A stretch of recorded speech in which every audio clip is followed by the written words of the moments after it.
Single ladies of Reddit, why do you think the Union failed in the Battle of Fredericksburg in December of 1862 during Ambrose Burnside's invasion into Confederate-held Virginia? This question is just cruel. I know perfectly well I'm single because I don't know enough about the Battle of Fredericksburg. You don't need to rub it in. Lol.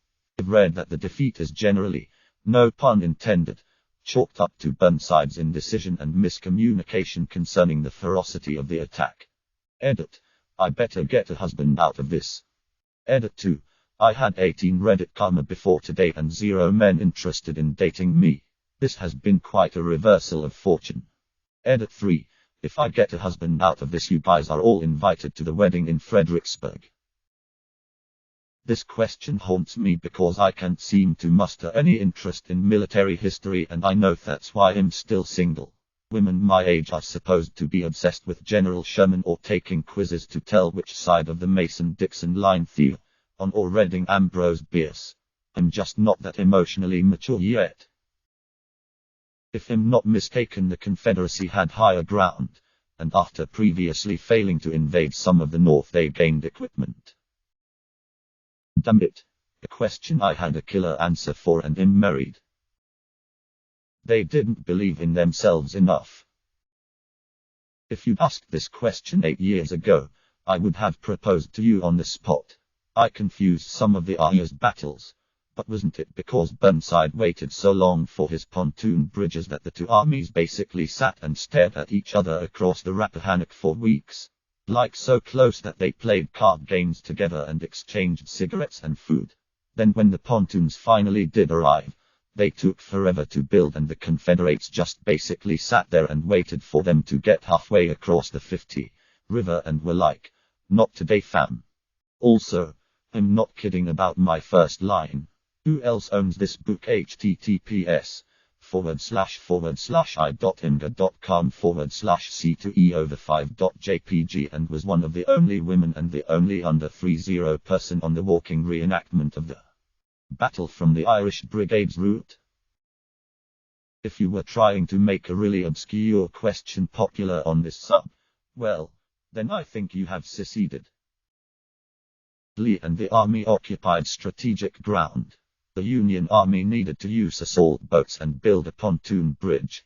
The heights behind Fredericksburg were entrenched with Lee's army, and frontal assaults couldn't dislodge them.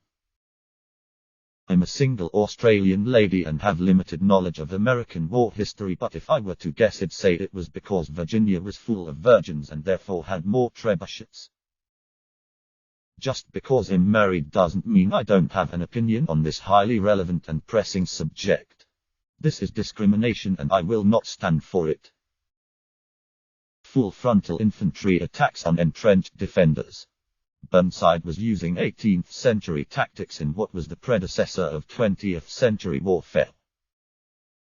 I'm just a wet, horny sluthose desperate for cock after months in quarantine, but I always thought one factor that should have been given more weight was an outbreak of typhus in nearby Falmouth, where most of Burnside's supplies were concentrated. One recurring theme of military history is that great catastrophes tend to have their roots in mundane misfortunes. Much is made of Burnside's decision to wait for pontoon bridges, but arguably a worse effect of the delay was to weaken Sumner's forces even as they sat idle in Falmouth. By the time the critical bridges arrived, the battle was half lost, and Sumner's forces, numerically superior at first, could only put up a token fight. Barely more than I would if some stud were to walk in here and ravish me where I sit. This is not to disregard the other factors that are well established in the historiography.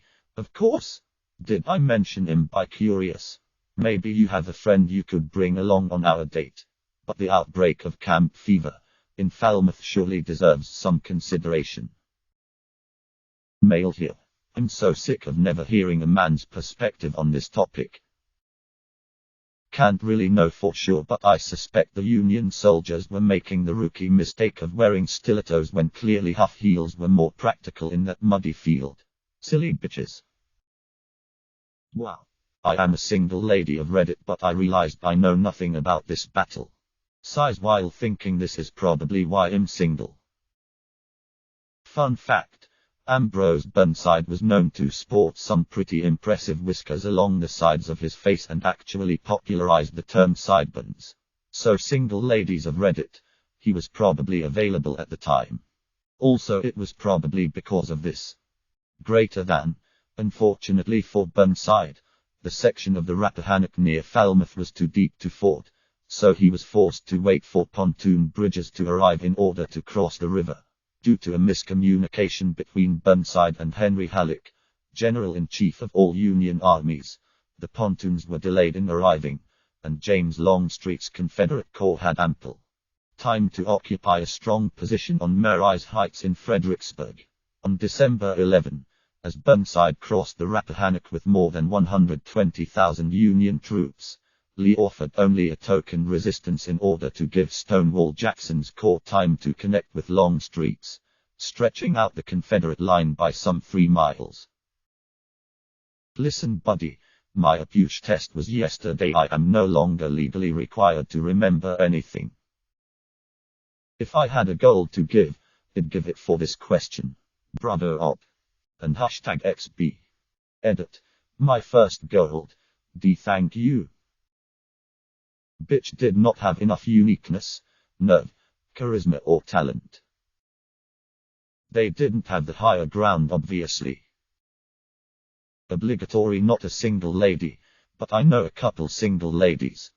Too bad that I never got their phone numbers to give you their answer. Damn, you /Zach's pocket change. You smooth off. Oh shit, I live in Fredericksburg. Virginia itself was a strong Confederate state, and Robert E. Lee and Stonewall Jackson were both from VA, so Virginia's prominence during the war definitely helped the Confederacy for this battle. But for large Civil War battles occurred near Fredericksburg, Chancellorsville, Wilderness, and Spotsylvania Courthouse, mainly because Fredericksburg is basically right in between the two capitals of DC and Richmond during the war.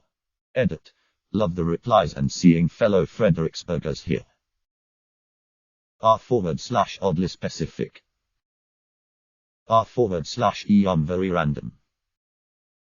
I'm so random. 11. While historian Shelby Foote did not make note of it, the battle may be the actual origins of the technical military terms snafu and fuba. Burnside wanted to make a good impression as he replaced the inept McClellan, and he might have done so if he'd gotten his pontoon bridges in time. By the time he got them, Lee had already had a chance to get his men in place. Burnside then committed the second worst military mistake in history, fighting uphill against an entrenched enemy. Number 1, of course, is never start a land war in Asia, and number 3 is never bet against a Sicilian when death is on the line. Sacking Richmond would have been such a psychological victory for the Union, that it's not really an overstatement to say if Burnside had received his pontoons in a timely fashion, the entire course of the war could have been changed. It might have ended sooner. Sherman would not have marched to the sea, thus making Reconstruction less of an earnest than it was, and perhaps Burnside would have been president during Reconstruction rather than Grant. My kingdom for a horse. It's a quirky aside to think of observers in hot air balloons scouting the battlefield. The first recon drones. So this is what quarantine has brought r/us credit to. I wish I knew what was going on here. My husband used to say he wouldn't date any woman who couldn't give the year of when Rome fell, and he would even allow plus or minus by 200 years. My answer: Rome fell. Blissfully married now almost 17 years. 'Cause he was a bitch, I reckon. I am not single, nor a lady. I also know absolutely nothing about this subject, but I think that it must have been something to do with France. Am I right? Single ladies answer and lonely neckbeards interrogate them about their qualifications. Subscribe, like and comment if you hate outros, begging you to subscribe, like and comment.